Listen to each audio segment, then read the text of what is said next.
Parfait. Alors, puisque c'est renvoyé, Monsieur le leader. Oui, il nous reste 2 points. Deux points, hein? Il nous reste Allons-y. 2 points à l'ordre du jour, Madame la Présidente. C'est le 80-20-39 et le 80-20-48. Je les ramène. Alors, Monsieur le greffier, est-ce que j'ai besoin de les relire? Non? Parfait. Vous Merci. les avez déjà lus.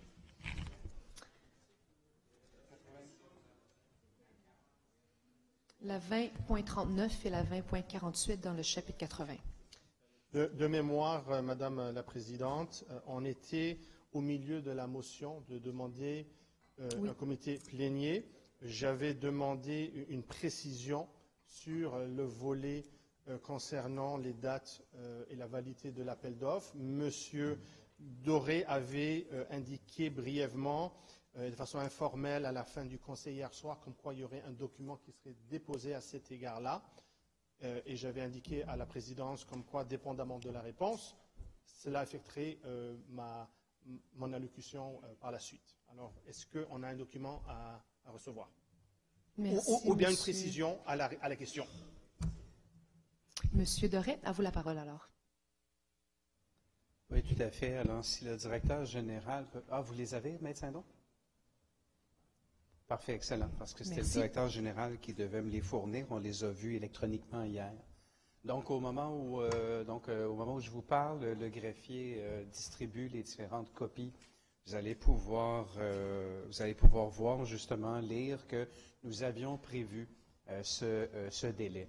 D'ailleurs, ce matin, en séance d'information, où les différents membres de l'opposition pouvaient venir échanger, en fait, profiter d'une présentation et par la suite échanger avec les services et pouvoir également donc poser des questions.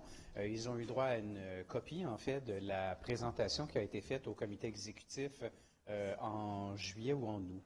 Et dans cette présentation faite au comité exécutif qui a été rendue possible, en fait pas publique, mais qui a été rendue, donc, qui a été transmise aux membres du conseil ce matin, on pouvait effectivement lire que nous avions demandé un délai jusqu'au 30 août, histoire qu'on puisse adopter en bonne et due forme les dossiers, le contrat, donc au conseil d'agglomération de jeudi. Alors, pour ce faire, vous avez donc la lettre qui est ici, là, donc donc vous l'avez, c'est ici, donc le document qui vous est transmis. La raison pour laquelle je le mentionnais hier, c'est une erreur technique. En fait, on a pu recevoir ça après le ficelage du document qui devait être inscrit donc au comité exécutif dans la rubrique 12 pour l'envoyer à la commission d'examen des contrats. Et comme c'est la pratique, lorsque le GDD est transmis, ficelé est transmis en bonne et due forme et par la suite étudié à la commission d'examen des contrats, on ne peut pas modifier le document. Ceci dit, ce que nous voulions faire, c'était de le déposer et pour des raisons techniques, n'a pas été transmis pour être une pièce jointe. Alors, on ne pouvait pas amender le sommaire décisionnel pour ajouter un paragraphe, mais ce qu'on aurait pu faire, c'est effectivement de le transmettre au greffe pour qu'il puisse être, comme c'est la pratique depuis plusieurs années, être ajouté en pièce jointe. Alors, pour des raisons techniques, là, ça n'a pas été fait et c'est ce qui a mené, dans le fond, à cette espèce de quiproquo d'hier soir. Mais vous avez donc la pièce jointe qui fait en sorte que tout est correct. Alors, j'espère que ça clarifie la situation pour tous et le chef de l'opposition peut aller de l'avant. Merci beaucoup, M. Doré. Monsieur le chef de l'opposition. Merci, Mme la Présidente. Merci. On comprend maintenant la situation. Je pense que collectivement, on peut prendre note dans le futur. On va tous éviter et du stress de votre part pendant quelques minutes hier et ensuite que perdre du temps collectivement. Je reviens donc sur l'enjeu de la demande du comité plénier.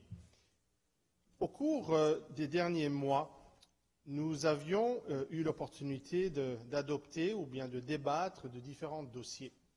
Et dans le cas du CTMO Saint-Laurent, on avait l'intention, ou bien je pense même qu'on avait demandé un comité plénier, et on nous avait offert une séance d'information qu'on avait, dont plusieurs d'entre nous avons été présents.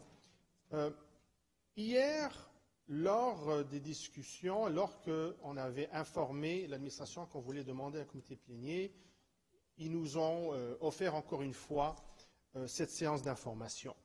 Les séances d'information avec les services, c'est tout à fait un outil qui est légitime, tout à fait qui est pertinent. On apprécie toujours l'opportunité de pouvoir avoir de l'information.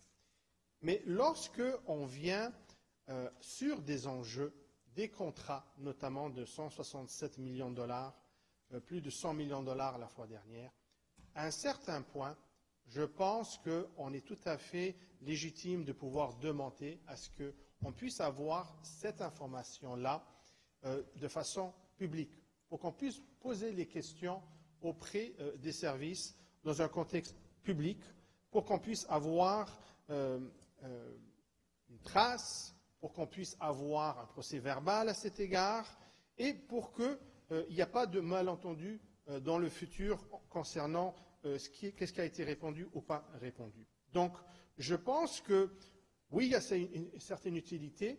Je pense que lorsqu'on s'attaque à d'autres contrats de cette envergure, d'autant plus qu'on sait que c'est un dossier complexe, c'est un dossier qui va continuer à revenir. On a encore des points d'interrogation sur le remplacement des autres centres qui ont été annulés par l'administration. Donc, c'est une opportunité également de clarifier ces éléments-là. Le sommaire décisionnel, il en parle en quelques lignes. Alors, moi, je pense que c'est tout à fait pertinent. Je pense également, Madame la Présidente, que dans un contexte du comment et du quand, que la séance d'information qui a été offerte et qui a tenu doit respecter certains principes de base concernant les élus, concernant leur disponibilité et concernant également la conciliation travail-famille. Ce n'est pas parce qu'il y a eu des discussions en journée, mais une fois que c'est officialisé à 22 heures pour 8h30 le lendemain, ce n'est pas évident. Il y a des gens qui ont déjà des obligations, il y a des gens qui peut-être ne sont pas disponibles pour des raisons de conciliation travail-famille. Et je demande à l'administration que dans le futur, de prendre ça en ligne de compte et de peut-être parler un peu plus en amont, ne pas nécessairement attendre à ce qu'il y ait une demande à cet égard-là, pour qu'on puisse justement trouver un terrain d'entente. C'est ce qu'on demande, une collaboration à cet égard. Alors, je vais laisser mes collègues et M. Miali prendre la question sur l'enjeu du comité plénier. On connaît la réponse, ils nous ont indiqué que non. Ils vont évidemment, je présume, souligner le fait que comme on a déjà eu une autre séance d'information, on n'a pas besoin d'avoir un plénier. Avec respect, je pense qu'il y a toujours sa place, d'autant plus qu'il y a toujours des questions qui restent à être répondues. Merci. Merci, Monsieur le chef de l'opposition. Monsieur Rotran. Est-ce que je peux parler sur la principale de 2048, Madame? Non. Toujours sur bon, Exactement. Je remets réinscrire. Monsieur Miele, à vous.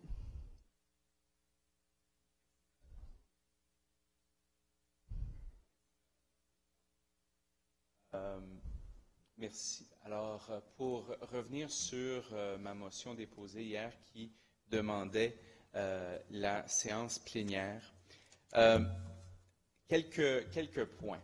Le premier, comme le chef de l'opposition officielle, mon collègue Pérez le faisait remarquer, la convocation est rentrée à 22h45 hier soir. Certains qui ne l'ont même pas vue avant ce matin, 8h30. Alors moi, je m'en allais pas prendre un café chez l'un de vous. Je m'en allais officiellement écouter une présentation de la part de nos services. Alors, il était normal de s'attendre à recevoir une présentation. Mais une convocation formelle qui est rentrée à 22h45. Je déplore le fait que certains membres de l'administration se moquent aussi un peu du nombre de personnes qui se présentent à ces rencontres d'information. Je déplore le fait que ce soit le porteur du dossier qui, ce matin, en rentrant dans la salle, dit « il y a foule » et s'émerveille du nombre d'élus que nous étions. Bien, je lui répondrai la chose suivante. S'il veut 65 élus qui posent des questions à à des fonctionnaires, bien, qu'ils le fassent en séance plénière lorsque nous sommes prévus d'être ici au poste 65 parmi nous et ne pas convoquer quelqu'un à 22h45 pour le lendemain à 8h30. C'est pas la façon de s'assurer qu'il y ait 65 élus présents à la séance d'information. Ça manque de sérieux, ça manque de respect pour l'institution et ça manque clairement de respect pour les 65 élus de cette enceinte, Madame la Présidente.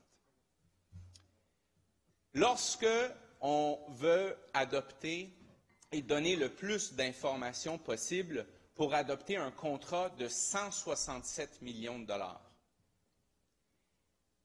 un contrat que peut-être l'administration, oui, a eu diverses occasions d'avoir des présentations, mais c'est lors de la présentation de ce matin que plusieurs détails qui ne se retrouvent pas dans le sommaire décisionnel ont été fournis. Et vu que nous étions seulement trois élus qui ne sommes de l'opposition à la rencontre, à part les deux représentants de l'administration qui étaient présents, je pense que c'est toujours pertinent d'avoir cette séance plénière afin que l'information soit transmise. Je suis conscient du fait que lorsque nous avons été convoqués hier soir à 22h45, là, tout d'un coup, est apparue aussi une présentation. La question que je me pose, c'est pourquoi ne pas avoir fourni cette présentation à même le sommaire décisionnel? Pourquoi devons-nous tenir ce débat suite à notre motion de tenir une séance plénière pour donner ce complément d'information? Vous nous envoyez une présentation à 22h45 hier soir pour aussi mieux de l'avoir livrée avec le sommaire décisionnel. Je ne me plains pas aujourd'hui d'avoir plus d'infos. Au contraire, je m'en réjouis. Mais ce que je me dis, c'est faisons-le de façon sérieuse, donnons-nous le temps de pouvoir s'en approprier, tout comme si c'était le sommaire décisionnel. Alors, Madame la Présidente, je pense que tout a été dit par rapport à la demande de cette plénière. Je pense que nous savons exactement ce que l'opposition pense. Ils ont refusé déjà hier. Et un autre point sur l'imbroglio, c'est qu'ils étaient même convaincus qu'on avait déjà statué là-dessus. Mais non, au contraire. Et c'est la raison pour laquelle je me suis levé hier soir pour demander si on allait avoir une séance plénière ou pas, parce que ni on avait statué sur la séance plénière, Madame la Présidente, et ni nous n'avions été convoqués à une séance d'information. Alors, à un moment donné, moi, je ne peux pas présumer ce que l'administration veut faire. C'est la raison pour laquelle, à 22 heures, après que nos débats eurent été terminés, mais je me suis levé pour savoir qu'est-ce qu'on allait faire aujourd'hui. Bien. Alors, c'est le monde à l'envers et j'aurai la chance de parler également sur la principale, Madame la Présidente. Merci. Merci beaucoup, M. Miele. Alors, Madame la leader de l'opposition.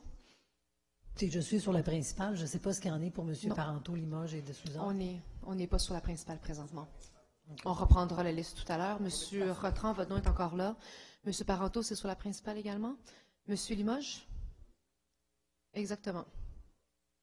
Madame la Présidente, c'est drôle parce que M. Miele dit qu'il se réjouissait de la séance, mais il se réjouit en gênant. Là. Je veux dire, c'était juste une longue...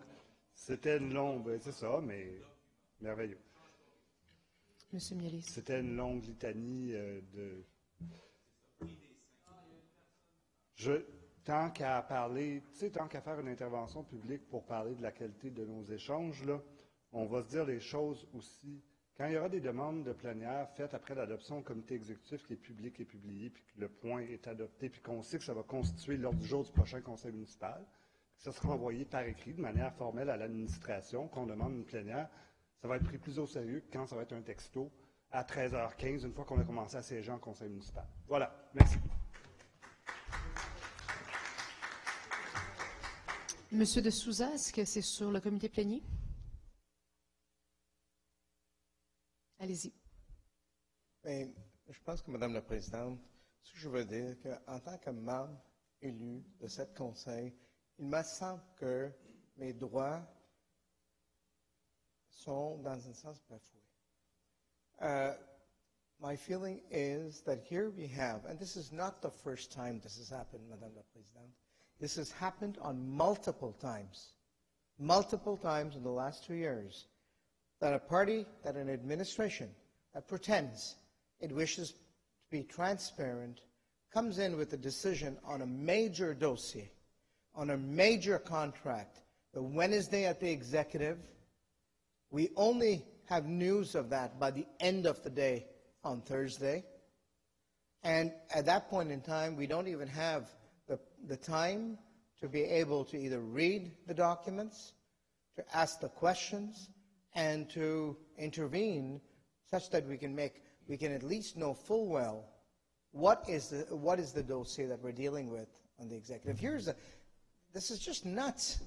It is completely nuts that a contract of $167 million is released to the Council on Thursday night with an expectation that we will have read it, understood it, and be ready to vote on it by the Monday morning without no explanations given, with no provisions for meetings.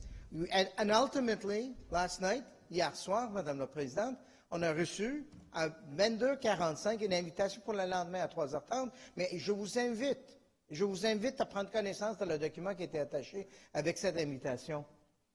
Donc, je trouve que non seulement le processus est complètement faux, je pense que le dossier et la complexité de ce dossier, et moi je suis quelqu'un qui, dans ce sens, prétend que je peux bien comprendre des dossiers, des enjeux, des nuances, les chiffres, etc. Mais je trouve ça complètement aberrant que ce conseil fonctionne de cette manière.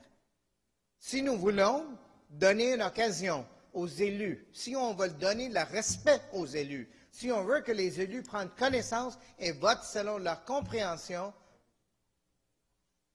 et leur meilleure connaissance du dossier pour le bien-être de leurs citoyennes, ça, c'est une façon complètement aberrante de procéder. Je vous invite, Madame la Présidente, à le début de cette séance qui commence maintenant, en mois d'août, et qui va continuer jusqu'au mois de juin prochain, prendre connaissance de cet événement, et je vous invite à prendre connaissance aussi de tous les autres événements que ça a eu lieu au cours de la dernière 2 ans. Si c'était la première fois, on peut dire, regarde, peut-être l'administration a manqué le bateau. Ce ne sera pas une première fois, ils ont manqué le bateau. Mais ce n'est pas la première fois. Et ça répète, et ça répète, et ça répète. Et je vous invite, Madame la Présidente, de corriger, en tant que présidente de ce conseil, de s'assurer que les élus qui siègent ici, d'un bord ou l'autre, sont traités avec le respect vis-à-vis de l'accès aux données. Je peux m'en souvenir, Madame la Présidente, à une époque où une bonne partie de ces documents étaient traités dans la volet 1 et le volet 2 était les documents, et l'opposition doit se souvenir de ça. Le deuxième volet qui était envoyé la semaine avant était quasi minime. Ce n'est pas le cas aujourd'hui. Donc, si effectivement on doit considérer, je vous invite à la session de commission du président d'établir une procédure pour les dossiers costauds qui viendront à ce conseil pour que les membres du conseil puissent avoir le temps d'examiner ça avant même que ça vienne à un vote. Merci, Madame la Présidente. Merci beaucoup, M. de Souza. Est-ce que M. Doré, c'est sur le comité plénier? Allez-y. Merci, Madame la Présidente. Je veux juste ramener certaines affaires. Hier soir, en toute fin de conseil, quand j'ai mentionné qu'on avait on avait proposé une séance d'information ce matin, pour moi, c'était clair qu'on avait fait le travail qui était nécessaire en vue de la tenue de la séance. Alors, c'est pour ça que d'emblée, alors que les micros étaient ouverts, j'ai mentionné, on vous l'a offert, on vous l'a donné, c'est fait. Bon, on n'a pas confirmé le tout. Quand on s'est rendu compte de l'erreur, parce que les micros sont fermés, là, puis après ça, on est allé jaser de façon civilisée, j'ai admis, je suis vraiment désolé, il n'y a pas eu de convocation, je ne savais pas. On s'est mis rapidement là-dessus, puis rapidement, j'ai appelé mon collègue Jean-François Parenteau, qui a rapidement rejoint ses services. Et puis, j'ai vu ça, je venais d'arriver chez moi, puis à peu près vers 11h moins quelques, on a reçu une convocation officielle. Alors là-dessus, nous sommes désolés. Ça n'a pas été le cas les fois précédentes. Là, on a fait ça en bonne et due forme. Ce n'est pas le cas cette fois-ci. mais il n'en reste pas moins qu'on avait informé les gens que c'était possible. Est-ce que vous auriez dû recevoir une convocation en bonne et due forme, en quelque part dans le coin entre 17h et 19h? Tout le monde était là, on aurait pu le rappeler? Oui. Mais qu'on vienne nous dire que la séance de ce matin était presque futile, que pour des raisons de conciliation travail-famille, les gens n'y sont pas, etc. Je veux bien en accepter une partie, là. Je veux bien. Il y a des gens qui, c'est vrai, ils organisent leur vie. On devrait arriver au conseil municipal à 9h30. On leur demande une heure plus tôt. C'est correct. Mais ça peut expliquer une partie de la situation. La dernière fois, on l'a fait en bonne et due forme, là, bien comme du monde, avec une convocation. Et puis, il s'est présenté 4 personnes. Mais ce n'est pas grave. Hier, on a dit, on va vous reconvoquer. C'est dommage, on ne l'a pas fait comme il faut. On va apprendre pour la prochaine fois, puis on arrimera nos flûtes comme du monde. L'autre affaire, donc, veuillez accepter les excuses de l'administration sur le fait que vous n'ayez pas été convoqué à temps. Je le fais publiquement. Ceci dit, pour d'autres affaires, par exemple, nous dire, bien écoutez, dans le sommaire décisionnel, on aurait dû attacher à la présentation du comité exécutif. Il y en a combien en face, là, qui ont été membres du comité exécutif? Quand est-ce qu'au conseil municipal, ça fait 10 ans bientôt que je suis élu? Il y en a que ça fait bientôt 10 ans qu'ils sont élus. Il y en a d'autres que ça fait plus longtemps. Quand est-ce qu'avec un sommaire décisionnel, on a eu la présentation du comité exécutif? Quand est-ce qu'on a eu ça? Jamais, Madame la Présidente. Après ça, là, une présentation du comité exécutif, non. On ait pu nous mettre une genre de présentation de quelques diapos intéressantes, là. Ça, j'ai un vague souvenir que oui. Mais une présentation confidentielle du comité exécutif, non. Et ce matin, on ne vous a pas épuré une affaire, là. On ne vous a pas fourni un document caviardé, rayé, sauté des pages, etc. Ça a été pleinement ce qui a été offert par le leader de la majorité, le leader de l'administration hier. C'était de dire, on va faire une rencontre à 8h30 où les fonctionnaires vont être là, les gens de l'environnement, puis vous allez pouvoir poser toutes les questions. Puis les fonctionnaires, dans ce temps-là, sont très à même et beaucoup plus à l'aise de pouvoir partager avec des élus parce qu'ils ne sont pas devant la caméra. D'une part, parce que parler devant la caméra, c'est énervant, c'est pas tout le monde qui est à l'aise. Puis deuxièmement, des fois, sur des contrats où, justement, un seul soumissionnaire, un certain nombre d'affaires, c'est très complexe, où les fonctionnaires veulent nous faire la meilleure des recommandations, bien, le faire en public, des fois, ils se disent, je vais me faire une petite gêne, je suis capable de dire ça, mais je vais surveiller mes mots. Ce matin, les conseillers et conseillères qui se sont présentés ont pu voir que les fonctionnaires étaient très à l'aise. Ils n'avaient pas l'air de se faire une petite gêne, ils n'avaient pas l'air de chercher leurs mots pour essayer de donner juste de l'information partielle. Ils ont répondu de façon ouverte et transparente à toutes les questions que les gens de l'opposition ont voulu poser. Alors, c'est ça la différence. Alors, moi, je ne reviendrai pas parce qu'hier, on a donné notre parole qu'on n'utiliserait pas la séance de ce matin pour refuser la séance plénière. Donc, je ne le ferai pas. Mais on voit la différence. Alors moi, je me pose toujours la question sur être capable de poser toutes les questions qu'on veut à huis clos, en ayant le vrai monde devant nous autres, avec des vrais mots, des vrais faits en temps réel, et faire une séance plénière où, disons que ça se vit différemment. Hein? J'ai été dans l'opposition longtemps, séance plénière, on sait bien comment ça marche. Alors moi, je me dis, là, si on voulait avoir toute l'information par les gens qui ont fait des recommandations, qui ont monté le dossier, qui nous font des recommandations, c'était à la place à aller ce matin. Alors, une fois que j'ai dit ça, je pense qu'on peut aller de l'avant avec le contrat. Et sur le fait que M. De Souza nous revient en disant « It's completely not », j'en reviens pas. J'en reviens juste pas. Je ne reviendrai pas dans le passé, mais il est venu un super cas, là, de gros contrats, où justement, on allait demander au conseil municipal d'octroyer le plus gros contrat jamais vu dans l'histoire de la Ville de Montréal. Jamais vu. Il n'a pas eu de présentation du comité exécutif dedans. Et après ça, là, il n'a pas eu non plus de séance plénière. C'est apparu à l'ordre du jour, puis c'est avancé. Alors, il n'y en a pas eu de plénier. On a le procès verbal, on vient de le sortir, M. De Souza. faisiez partie de l'administration à ce moment-là, ce qui n'était pas le cas de M. Pérez. Mais vous y étiez. Il n'y en a pas eu. Il n'y a pas eu de comité plénier, on a le procès verbal juste ici. Alors, avant de donner la leçon, là, avant d'arriver et d'insulter les gens, parce que ça ne fait pas la première fois que vous insultez l'administration. Moi, j'ai encore sur le cœur ce que vous avez dit pour le budget.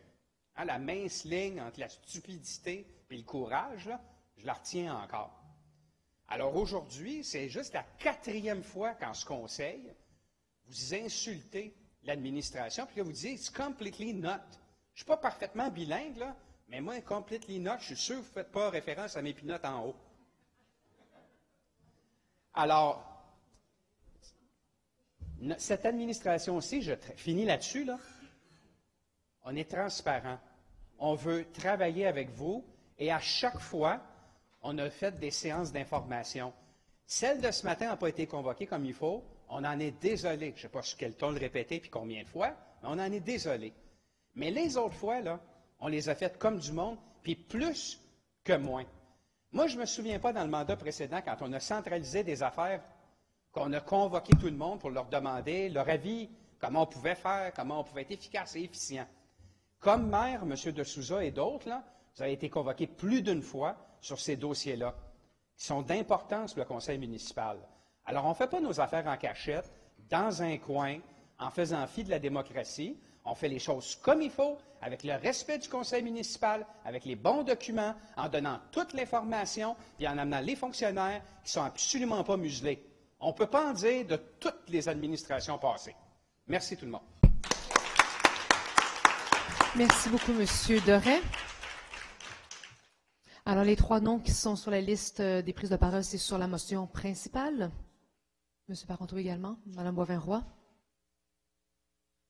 Allez-y, Mme Lélidaire. Alors, on était en attente d'un vote que nous allons demander comme étant nominal, s'il vous plaît, sur le comité plénier. Appuyé de mon collègue Francesco Miele. Alors, nous allons faire sonner les cloches, ouvrir les portes.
Merci beaucoup. Alors, nous allons fermer les portes et procéder au vote. Alors, je vous rappelle que nous sommes dans le chapitre 80, aux articles 2039 et 2048. Il s'agit donc d'une motion pour transformer en comité plénier, et c'est sur ça que nous votons présentement. Alors, Monsieur le greffier, on vous demanderait le silence, s'il vous plaît, pendant le vote. Madame la mairesse, Monsieur Doré, Madame Popeanu, Monsieur Wallet, Madame Goulet, Monsieur Caldwell, Madame Lavigne-Lalonde, Monsieur Baudry, Madame Filato, Monsieur Croteau, Madame Tuillier, Monsieur Parenteau, Monsieur Parizeau, Monsieur Limoges, Madame Moserolles, Monsieur Sauvé, Madame Miron, Madame Giguère, Madame Parent, Monsieur Norris, Madame Bourgeois, Monsieur Marinacci, Madame Vodanovic, Monsieur Lessard-Blais, Madame Montgomery, Monsieur Ryan, Madame Sigouin, Madame Gosselin, Madame Watt, Monsieur Tomlinson, Monsieur Normand, Monsieur Downing, Monsieur McQueen, Monsieur Arsenault, Madame Rouleau, M. Posé, M. Pérez, Mme Boisvert-Roy, M. Miellé, Mme Black, M. De Souza, M. Sari, Mme Gianou, M. Salem, M. Bays, Mme Latenzio, Mme De Rosse, M. Corville, M. Langevin, Mme Rossi, Mme Descaries, M. Perry, Mme Clément Talbot, M. Gay, M. Bissonnette, Mme Barbe, M. Deschamps, Mme Zarac, M. Miranda, Mme Hainaut, Mme Fumagalli, M. Rapana, M. Rotran,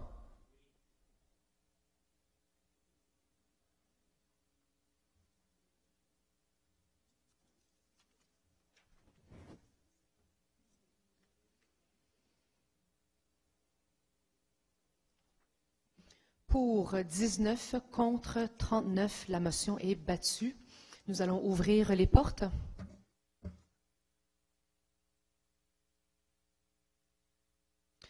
Parfait. Alors, nous retournons au débat sur la motion initiale, les motions initiales. Et donc, je vais reconnaître la parole à M. Rotran. Merci, Madame la Présidente. Je suis en attente depuis 8h05 hier soir sur cet item, donc I probably forgot a few of my points, but I'll try to make them anyways. Il y a un quotidien à Montréal, La Presse, qui avait une manchette cette semaine que le Conseil va voter la deuxième usine de biométhanisation à Montréal. Ce n'est pas vrai du tout. Ça va être la première qui est proposée. Et il faut comprendre la stratégie de cette administration, difficile de suivre dans les dossiers de traitement des déchets organiques. Madame la Présidente, il y a tout un grand débat il y a 6 mois, je pense, à ce Conseil. On a voté de construire d'ici 2021 un centre pour le traitement des matières organiques à Saint-Laurent pour 160 millions de dollars. Big white elephant, one of the most expensive in Canada, and all it did was produce compost. Bon, on peut dire, au moins, on semble avancer un peu. Mais il y a beaucoup de questions à poser et je commence dans un instant. Une, ça est la première usine de biométhanisation. 2, ça va coûter 167 millions de dollars.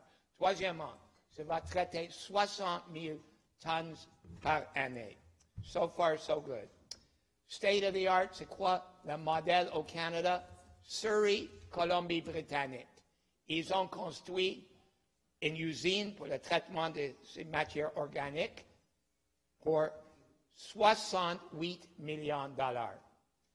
J'imagine, et je vois que M. Langevin semble curieux, il pense probablement que c'est plus petit que celle à Montréal. Mais non, M. Langevin, ce n'est pas plus petit, c'est beaucoup plus large que celle de Montréal. Ça va avoir la capacité de traiter 115 000 tonnes par année, presque double la taille de celle de Montréal pour une moitié de prix, moins que moitié de prix.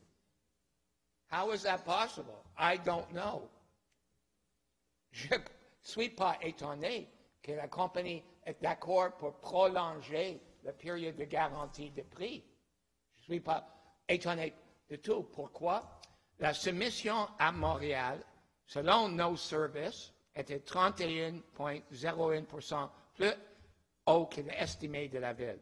Savez-vous, M. Langevin, qu'effectivement, le coût soumissionné est 38 566 030 $ plus cher que ce que nos services pensent une usine comme ça doit coûter. Bizarre. Seul soumissionnaire, pas un mot des élus qui siègent aux commissions d'examen des contrats. S'il y a quelque chose à dire, c'est le temps de nous expliquer pourquoi ils pensent une usine comme ça, qui traite une moitié des ordures que ce qui est les modèles ailleurs au Canada, comme Surrey, BC, doit coûter ce prix et produit moins, traiter moins des produits. Le dossier est muet sur quelques questions. J'invite le porteur du dossier de m'expliquer. C'est quoi va être le volume de biogaz produit et capté dans cette nouvelle facilité? Deuxième question. Qu'est-ce qui va arriver au biogaz qui va être créé? Est-ce que ça appartient à nous ou à Suez Canada? Excusez, je n'ai pas de vue dans le dossier. Il y a beaucoup de choses qui sont arrivées au dernier moment, mais ça vaut la peine d'être expliqué. Est-ce qu'on va l'utiliser pour faire rouler nos flottes des camions tasseurs comme Surrey fait ou pour des autobus sur Renewable Natural Gas, que beaucoup est utilisé dans la zone de Surrey aussi? Madame Présidente, c'est la question du coût qui est vraiment primordiale pour moi. J'aimerais que quelqu'un explique pourquoi on a dépensé maintenant 320 millions de dollars pour faire moins que Surrey BC a fait pour 68 millions de dollars. Aussi, j'aimerais savoir s'il était une subvention des autres gouvernements. Un quart de l'usine à Surrey, 16 millions quelque chose, est venu d'une subvention fédérale. Selon un communiqué émis par CEVID, le coût d'installation est environ 68 millions de dollars. Le gouvernement fédéral contribuait jusqu'à 16,9 millions de dollars de coût en capital de l'installation, ou 25%. J'invite l'administration pour m'expliquer s'ils ont cherché l'argent qui vient de fédéral pour payer une partie des coûts des Montréalais. Merci. Merci, M. Rotran. La parole à Mme la leader de l'opposition. Merci, Madame la Présidente. Alors, simplement pour compléter la lecture du dernier rapport de la Commission permanente d'examen des contrats pertinents au dossier en cours. Alors, les membres ont apprécié la clarté. En fait, si je reviens, évidemment, on sait que c'est un contrat de plus de 10 millions, contrat d'exécution de travaux d'une valeur de plus de 2 millions, présentant un écart de plus de 20 % entre l'estimation interne effectuée pendant le processus d'appel d'offres et la soumission de l'adjudicataire, et pour lequel une seule soumission conforme a été reçue suite à un appel d'offres. Alors, les membres ont apprécié la clarté et la précision des renseignements contenus dans ce dossier. Les membres ont bien compris que l'adjudicataire, une entreprise solidement établie en Europe, a choisi d'élargir ses activités jusqu'en Amérique du Nord, un marché avec un grand potentiel de développement. Les membres ont manifesté leur étonnement devant la présence de 55 preneurs du cahier des charges et d'un seul soumissionnaire. Le service nous a expliqué que seuls des regroupements de plusieurs entreprises, incluant un exploitant d'ouvrages de traitement, pouvaient déposer une soumission afin de remplir toutes les obligations exigées dans les documents d'appel d'offres. Le service a estimé qu'environ 5 exploitants preneurs du cahier de charges avaient l'expertise requise pour déposer une soumission. Les membres ont bien compris que l'adjudicataire sera responsable de tous les services de conception, de construction, d'exploitation et d'entretien du centre de traitement des matières organiques projeté sur le territoire de Montréal-Est. Et enfin, les membres ont longuement échangé avec les représentants du service sur les perspectives de commercialisation éventuelle des produits découlant des matières organiques qui seront traités dans ce futur centre. Et au dénouement du processus relativement à la conformité, les membres l'ont jugé en bonne et due forme à l'unanimité. Merci beaucoup. Merci, Madame la leader. La parole à M. Miele. Merci, Madame la Présidente. Alors, sur la principale, évidemment, un projet nécessaire, un projet dont l'opposition officielle a toujours souscrit et continue à souscrire à ses principes. Un projet qui, dans l'ensemble du déploiement des centres de traitement, est fort important, et nous demeurons toujours en attente des explications et plutôt du nouveau plan de match quant au reste du déploiement qui devait être 5 centres au total, mais nous savons que depuis l'annulation de l'appel d'offres pour Rivière-des-Prairies et dans l'attente des nouvelles orientations que le mandat des services sont en train d'évaluer, il n'en demeure pas moins que nous savons que depuis janvier dernier, le comité exécutif avait demandé au service de négocier avec le fournisseur unique, le même qui était l'adjudicataire pour le centre de traitement de matières organiques de Saint-Laurent. Cette fois, et d'où l'importance que nous pensions qu'il était pertinent d'obtenir le plus d'informations possible, parce que comme le faisait valoir le collègue Rotran, c'est notre premier centre de matières résiduelles, cette fois-ci par biométhanisation. Et je le tiens à le dire, dans la présentation que nous avons reçue hier soir et dont nous avons reçu également d'autres explications ce matin, c'est un beau projet où est-ce que nous aurons aussi une production de biogaz qui pourra servir soit à amoindrir nos coûts d'utilisation de gaz naturel pour nos autres installations et ou la vente elle-même du produit que nous allons produire à même ce centre de traitement. N'en demeure pas moins que nous avons un dossier devant nous qui suite aux évaluations de nos services, bien, on a un écart de l'ordre de 31% de notre estimé. Alors, clairement, le marché répond mal à nos attentes et que ce soit en termes de nombre de soumissionnaires et aussi à l'évaluation que nous en avons fait. C'est majeur, 31%. Et je comprends que l'administration et les services sont en train d'essayer d'augmenter le nombre de subventions, le montant de subventions, et l'administration aura à répondre, mais certains des compléments d'information pour le collègue Rotran étaient donnés lors de la présentation ce matin quant au pourcentage de subventions. Mais 31%, c'est inquiétant. C'est inquiétant parce que, clairement, nous aurons à revoir notre stratégie et peut-être une stratégie en termes d'appel d'offres aussi, d'essayer d'obtenir le plus de soumissionnaires possible. Est-ce que c'est un problème dans nos exigences lorsqu'on va à l'international?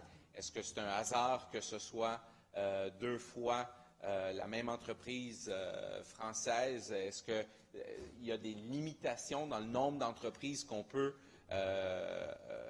attirer et surtout inviter à soumissionner? Mais il n'en demeure pas moins que nous sommes au prix avec cette adjudication qui est de l'ordre de 38,6 millions de plus que la dernière estimation de la Ville, près de 39 millions, qui est majeure. En ce qui concerne l'atteinte de nos objectifs en développement durable, mais le tonnage qui sera produit par cette usine devrait nous aider, mais d'ici 2025, aura encore beaucoup de difficultés à atteindre nos objectifs. Nous réitérons, Madame la Présidente, les principes d'équité territoriale que nous avons toujours prônés quant au déploiement de la stratégie et, on le souhaite, l'administration devra maintenir l'ensemble du déploiement des autres centres de transport, malgré qu'elle s'était commise il y a quelques mois à aller de l'avant seulement avec ces deux centres, soit celui de Saint-Laurent et celui-ci du centre de biométhanisation de Montréal-Est. Les informations que nous avons reçues ce matin, lorsque j'entends dire le président du comité exécutif que la présentation n'est jamais donnée dans le sommaire décisionnel, je ne m'attends pas nécessairement à voir la présentation. Je m'attends, comme élu, à avoir au moins les données de cette présentation à l'intérieur du sommaire. Ce n'est pas normal que ce soit à la demande d'une séance d'info que nous obtenions davantage d'informations. Tous les élus devraient aujourd'hui avoir déjà les détails, en résumé peut-être dans le sommaire décisionnel, mais pas d'apprendre de nouveaux faits de nouvelles informations à même la présentation qui nous est donnée ce matin, malgré toute la bonne volonté de donner une présentation additionnelle. Alors, Madame la Présidente, je réitère que nous sommes surpris de la façon dont l'administration s'est comportée dans la seconde adjudication de ce... Et on a vu le film lors du centre de compostage de Saint-Laurent, où est-ce que, encore, on nous dit la séance d'info avait été donnée, mais la séance d'info, à ce moment-là, avait été donnée aussi suite à notre demande. Pas parce que l'administration... Alors oui, la convocation était partie à temps, mais elle était partie à temps parce qu'on l'avait demandé aussi. Alors, qu'on entende aujourd'hui le président du comité exécutif qui nous fasse la leçon en ce sens, ça me fait sourire néanmoins. Madame la Présidente, je vous remercie. Merci beaucoup, M. Miele. La parole à M. Parenteau. Oh. Monsieur le chef de l'opposition. Allez-y, M. Perez. Je vais être assez bref.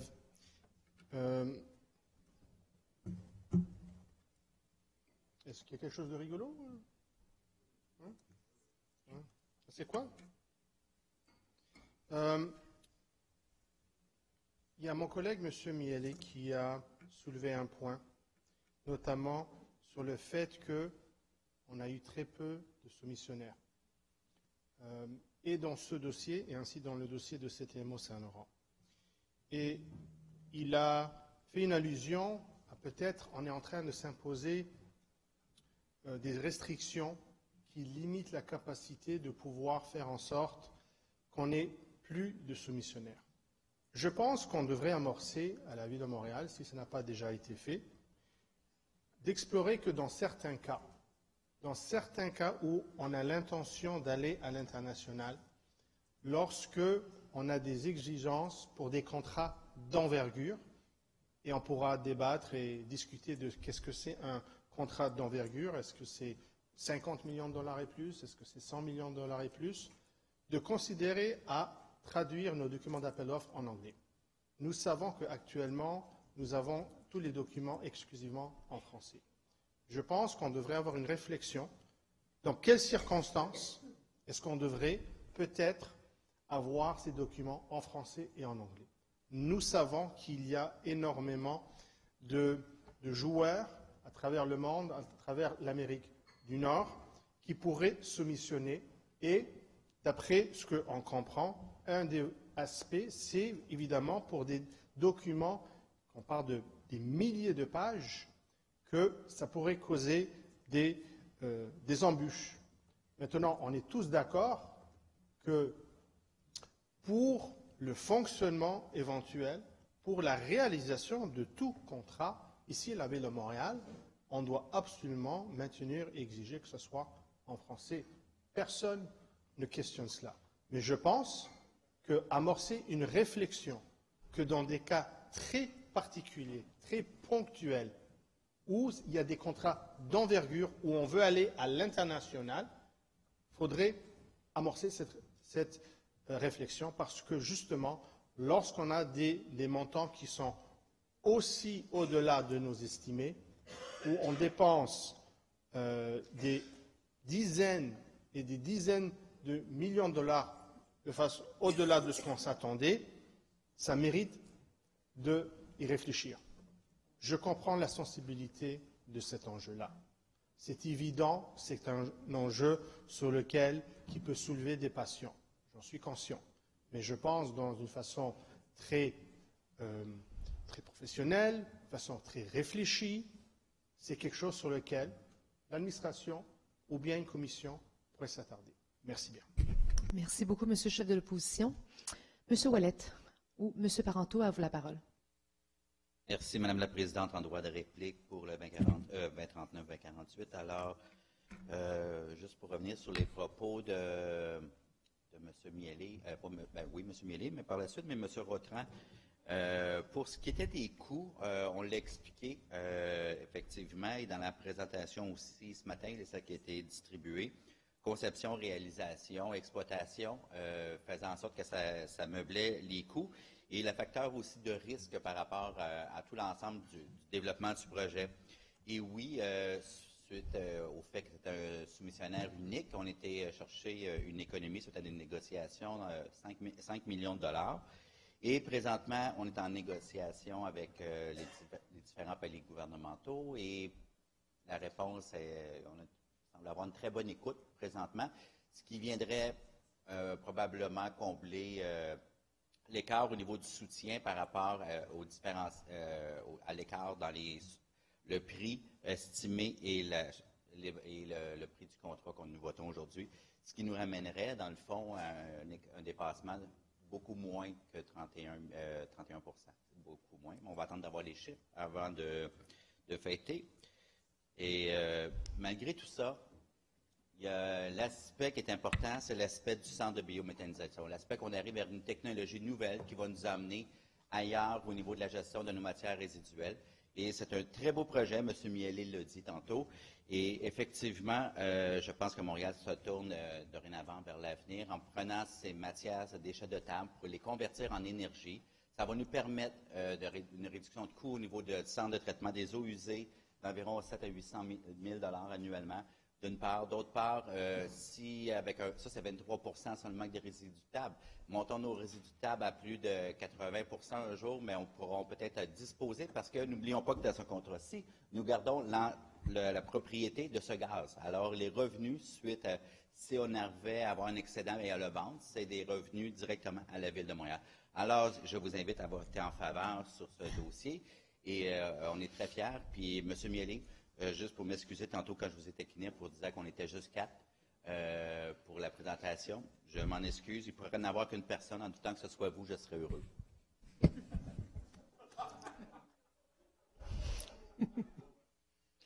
Merci, M. Parenteau.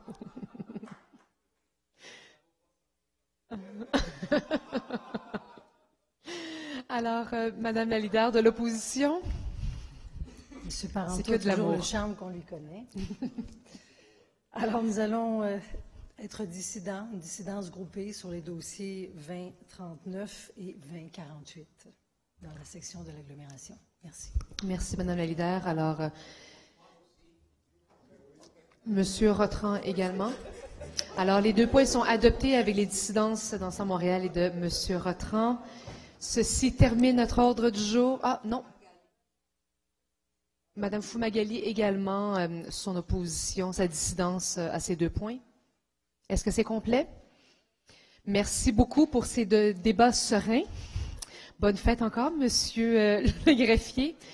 Et puis, merci, bonne soirée à tous et à toutes. Merci.